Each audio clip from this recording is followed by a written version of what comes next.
Hello and welcome to I Talk to Ghosts, the podcast that helps you realize that as you look around the room at the peeling Victorian wallpaper, that you've been here for 200 years. But that's okay. Settle in, dear listener. I'm your spooky host, Jennifer, and tonight I have a special collection of ghost stories for you. But first, for those of you who find yourself listening to the podcast, here's a spooky reminder that you can also watch full episodes of the podcast on YouTube. Head over to youtube.com/italktoghosts.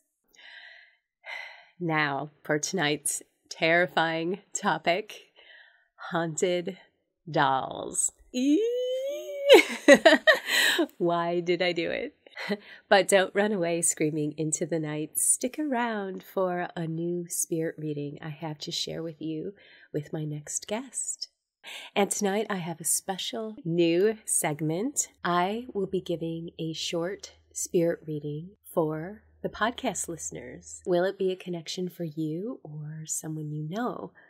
How will that work? Well, stick around and see. Let's give it a try and find out. That's later in this episode.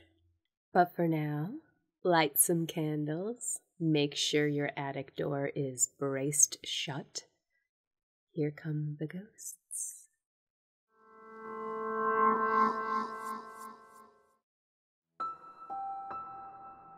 There are many strange things that have happened to my sister and me over the years.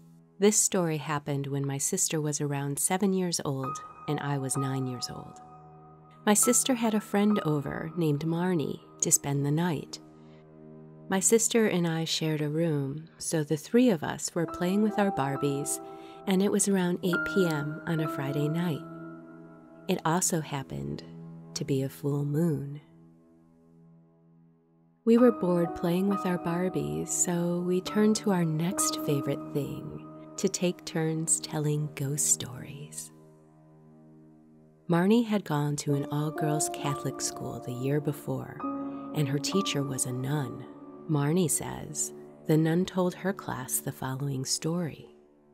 If you put a well-loved doll in an open window at night with a full moon, the doll will walk across the windowsill. According to the nun, it had to be a well-played-with doll.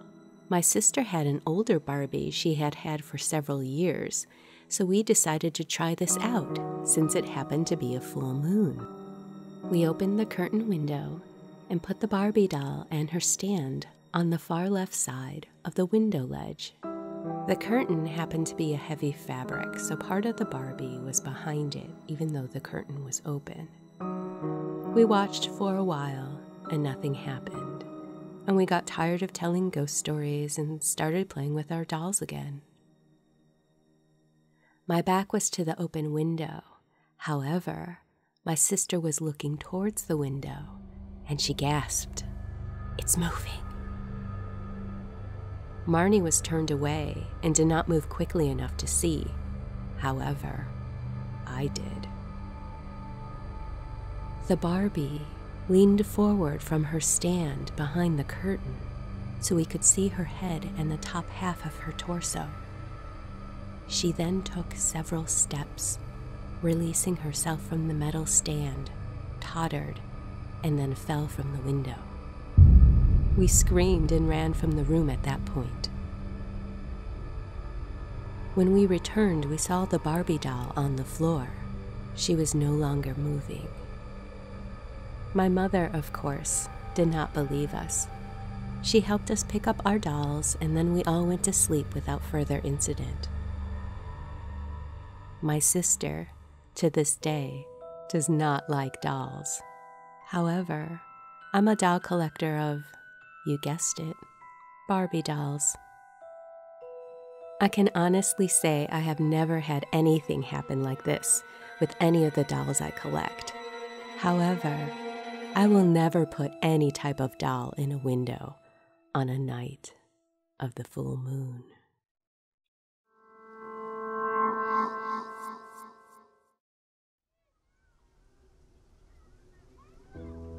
When I was about 12 years old, my mother bought my 10-year-old sister a clown doll. With this doll, you could change its expression. If you put cold water on its mouth, it would frown, warm water, and it would smile. It would also smile if the weather was warm. My sister put the doll on our windowsill, and our window faces the backyard. One hot summer day, we happened to look in her window, and the doll was facing out, and it was frowning. This was weird, but we thought someone was maybe playing with it. Several days later, when we left the bedroom, the doll was facing into the room. When we got outside, it was facing the backyard. Again, we thought nothing of it and started playing, but when we looked back, he was facing the room again. This happened several times. We would look up, and it would be facing the opposite direction. Then, on several occasions, my sister put the doll in the window when we went to sleep, and when we woke up, it would be in a different place. Eventually, the face no longer worked properly either. We would use warm water to make it smile, and it wouldn't smile no matter what. Then at other times, for no reason, it would smile, or it would be smiling and all of a sudden frown. We started to get scared but never actually saw it change expression. It would just be changed when we next looked at it. We thought, okay, maybe our older brother was messing with us. Then, about 3 weeks later, I woke up one night to find the doll missing. I looked around the room and it was nowhere to be seen. I got out of bed and saw that our door was open slightly. I heard a strange noise in the hallway, so I went over to the door, cracked it open a little more, and peeked out. I saw the doll standing in the hallway. I opened the door and started to walk out. Then the doll's head started turning, and I froze in my tracks. It turned around and looked straight at me, smiling, and I swear my blood froze. I ran back to my room, jumped in bed, and hid under the covers. I heard lots of rustling around in the room and teeny footsteps, but I was too scared to look. When I woke up the next morning, there was stuff thrown all over the room, and the doll was in the middle of the floor. I woke up my sister and told her what happened. Her eyes got big and she told me she had also seen the doll move one night, but didn't think I would believe her. We told my mom, but she said we were just dreaming. My sister and I ended up taking the doll and throwing it in a dumpster behind a store. We were kind of worried that the doll would find its way home, but we never saw it again. To this day, it gives me chills, and I will never own a clown doll again.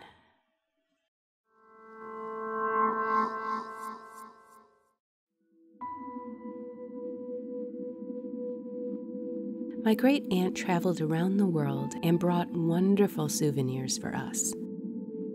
One of the presents she brought for me was a crochet doll from Brazil. It was kind of spooky looking to me, and I never really liked it, but it was a present from a beloved relative, and it was mine. On several occasions, I would find the doll in my brother's room. I would always be infuriated with him for taking my doll and would snatch it back to put it in its proper place, which was on the downstairs bookcase, since I couldn't sleep with it in my room. Inevitably, it would find its way back to my brother's room. When I would yell at him for taking my doll, he would claim that he thought I had put it there. It turns out he didn't like this doll much either. Eventually, we moved out of the house to a condo. I never remember packing the doll, and neither did my brother or mother. As a matter of fact, we had all seemed to forget about the doll. But a few days after moving into the new home, it was there, in my brother's room. When my brother eventually moved out, he left the doll on the bookshelf. And then one day, it wasn't on the bookshelf anymore. And sure enough, when we went to visit my brother in his new apartment, there was the doll. I mentioned the doll to my brother, telling him he should have told me he was taking it, but he insisted that he didn't take it. A few years later, he moved from that apartment to another and left the doll in the old apartment for the new tenants. Yet again, it followed him to his new residence, showing up in one of the packed boxes. He finally accepted he would never be able to get rid of it and simply packed it up whenever he moved.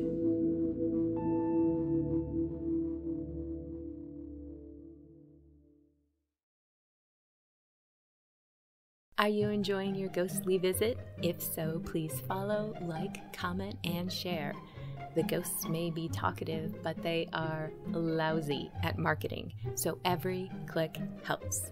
Tell your friends, and please leave a kind review so that others might join us. The spirits, and I thank you. Joining me this evening is Amie. Amie, welcome to the podcast and welcome to your spirit reading. How are you doing? Hey, I'm doing well, thank you. Thank you so much for having me. Absolutely. Oh, my pleasure already.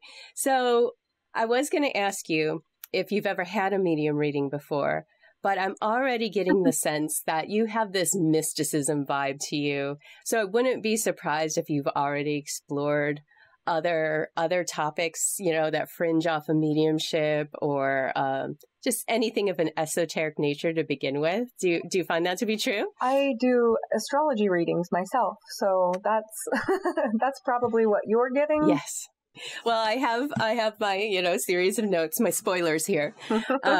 Yeah. And that's one of the first things I wrote down was the duality of this or just the fact that, that balance of mysticism and practicality. And I'm almost wondering if there's someone who passed over who might not agree maybe with this line of work or had a different religious viewpoint on things. My paternal grandfather actually used astrology for planting crops and doing things like that. But my grandmother was raised LDS, so it was not really viewed that way. Maybe you're picking up on that? Yeah, there's some duality there, right? For sure. That's fascinating. And I really love it when different interests can come together and kind of respect each other, Yeah. We need more of that in the world. Yes, could not agree more. Okay.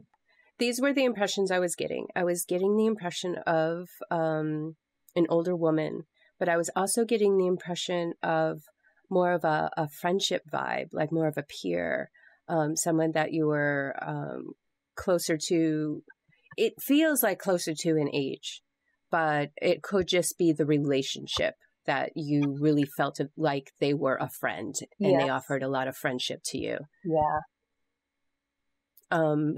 Who can you connect that to? My paternal grandmother.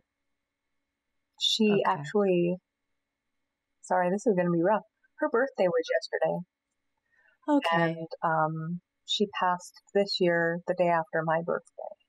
So, yeah, and we were buddies. Like, we palled around everywhere. So, she would probably feel like more of a peer. Okay. She has some regret around having to leave, or the way it happened. Does that make sense? Just, regret in the sense of, I'm sorry that this came out the way it did for you. And you did mention your birthday. Maybe that's it. But Maybe. do you think there's something more? I feel like it was pretty fitting. And I know that sounds bad, but I was born on her anniversary.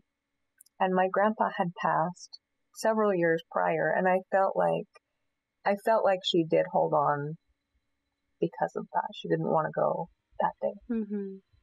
Yeah, that makes a lot of sense. And I'm really sorry for your loss with that. Thank you. It sucks. Yeah, it does. It does. But, the way I see it, we have life energy, right?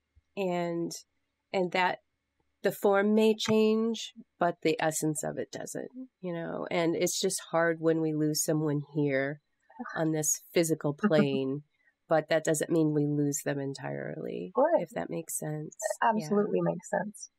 Okay. Yes, it does. All right. Let me see. I was getting the impression of someone very talkative and bubbly, but in their own way, headstrong. It's probably Grandma Dickie. Yeah. Yes. Does that describe her? 100%. Okay. This might seem very random, but who do you know who I see someone kind of swaying while they stand. Can you describe what that is? Was there a mannerism like that? They kind of just swayed while they stood? Yes. But they're living. Okay. That's okay. Okay, yeah. My husband's mom does that? She has Parkinson's. So she has the rocking and tremors. Okay. It's interesting that you say that. Grandma would always ask after my husband's mom. She was always very interested in how she was doing, and maybe we could go get lunch, and she was just like that. So maybe she's inquiring. Yeah, it could be an acknowledgement. Yeah. Because to show me that is very specific, right? Yeah, it's a weird thing. Yeah, for sure. Yeah, and it's good to know that there is a connection there between the two of them. Yeah. That kind of solidifies why it was shown. Yeah. Okay. All right. I was picking up on the impression of small animals. Is there a small animal detail in here somewhere in the narrative? Yes, but it's a Chihuahua. Okay. She had a dog when she passed, and Ruby's fine, Grandma. She made me promise I would go visit Ruby. Okay. I haven't yet. It's hard. I'm not quite ready, but I will. So oh my goodness. That's probably what that is. Did she used to feed her treats? Constantly. She looked like a little potato on toothpicks because she was so fat. Because she's adding in, go bring her some treats. We were forever getting dog treats. I'm just seeing it like... Oh my God. Yes. It was ridiculous. Awesome. It's probably just, apropos to nothing, but the word sapphire came in for me that I was going to ask about. But the fact that the dog's name is Ruby, maybe I was dancing in the aisles there. I don't know. But yeah, the treats. What a sweetie. Yeah, go visit Ruby. And, it will be a wonderful connection for you to, pour your love into this little dog. That's so sweet. She's a rotten creature. She's a chihuahua. Side story, my grandmother had a chihuahua, and a little white chihuahua, and whenever you went near it, it would just growl and shake. It's like the fury that is packed in that little body can't be contained. Yep. That's adorable. I'll go visit Ruby. Okay. I was getting impressions of the desert, a small car, and kind of a caravan type vibe. We would take our car and one of our cars, both were small silver cars, and go for road trips just wherever. And we would pack up some lunch or treats for the horses and goats that we could see along the way, and just go for a drive just wherever. She would love to go to Wendover though, and that was as often as possible. So we did actually drive through the desert to Wendover. Okay. Wonderful. That's cool. Yeah. I'm glad cool. she enjoyed that. Yeah, I think it was very, I'm getting the sense of like open sky and that feeling of just flying, not necessarily speeding, but that freedom of like the horizon. Yes. We both enjoyed that so much. We're not big city people, but that's where we live. So we would drive just to get out and feel that great big wide open, and you can breathe deep. Yeah. It's so expansive and it makes you feel small and big at the same time. Yeah. I have some messages for you that I wrote down. Awesome. Okay. And they have to do with confidence. And it says, the message that I have for you is, you should have the confidence to do something, and you should be doing it. And if not, if you don't feel confident enough to be doing this thing, ask yourself what it is you do need in order to support yourself to find that confidence, So they want to encourage you to do that. And it says, ask yourself what you need to get going, and to believe in yourself, and to make it an adventure. Aww.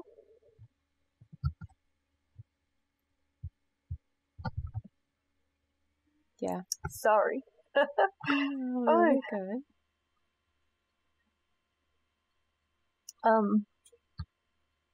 I always called Grandma my adventure buddy.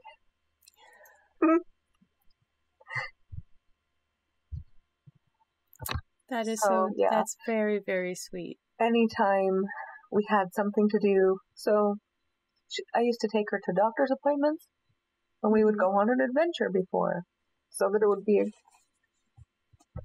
easier experience. That is so sweet. I'm very moved.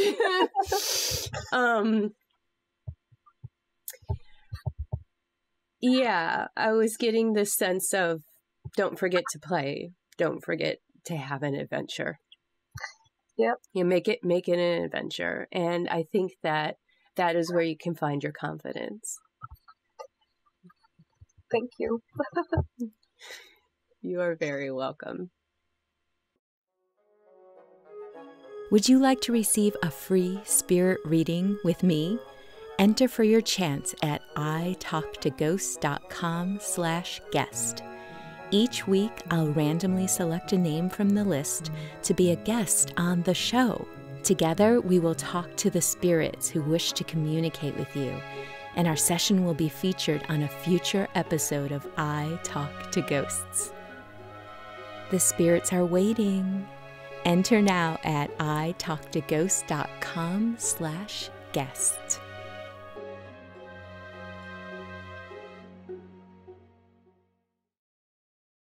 Welcome back to I Talk to Ghosts. What I'd like to do now is a new segment that I want to experiment with. I want to see if I can call in a spirit, call them close, for someone who listens to this podcast. So I'm just going to take a moment and see if there's anyone who would like to connect with someone listening. Okay, I'm getting the imagery of an outdoor swing, a backyard swing. It's empty, it's in the sunlight, and usually when I see things in like glowing golden sunlight, it's either conveying a fond memory or a special moment in time. So what I suspect is that if this was to connect with someone, that the swing has a significance to you. I feel as if this is a female spirit, and perhaps you had this moment on this backyard swing, and the message she wants to convey is that she loves you and that she'll always be there for you and she's waiting for you. I think that's really sweet. This feels like someone's spouse. And connected to her, I don't think she's related to this other spirit coming through. This is an older gentleman. He's telling me that he was diagnosed with some sort of dementia, some sort of memory issues. It could have been Alzheimer's. And he's showing me that he used to work with metal. It was loud. I'm thinking it was a metal factory, maybe steel or aluminum.